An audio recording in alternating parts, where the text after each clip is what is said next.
அவங்களுக்கு ஒரு வேலை கிடையாது, அதனால சொல்லிட்டு இருக்காங்க.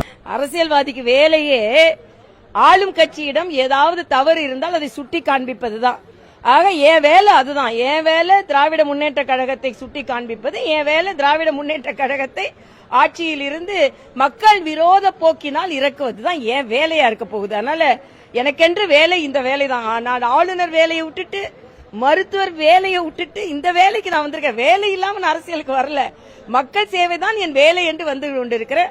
அதனால முதலமைச்சர் சொல்வதை நான் ஒப்புக்கொள்கிறேன். என் வேலை எனக்கு இந்த வேலை இருக்கு, அவ்வளவுதான். நீங்க சொன்ன மாதிரி 232 நான் கன்ஃபார்ம் ஜெயிப்போம் அப்படின்னு முன்னால 200 சொல்லியிருந்தாங்க.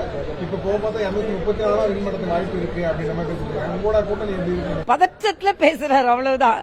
அதனால ஆச்சரியப்படுவதற்கு என்ற வார்த்தை வேற சொல்றாரு. அதனால அதிமுக பாஜக கூட்டணி அமைச்சத்துல இருந்தே முதலமைச்சர் ரொம்ப பதற்றத்துல இருக்கிறான்னு தெரியுது. கல்யாண வீடுனாலும் அதை பத்தி தான் பேசுறாரு, சட்டமன்றத்தினாலும் அதை பத்தி தான் பேசுறாரு, சாலையிலையும் அதை பத்தி தான் பேசுறாரு.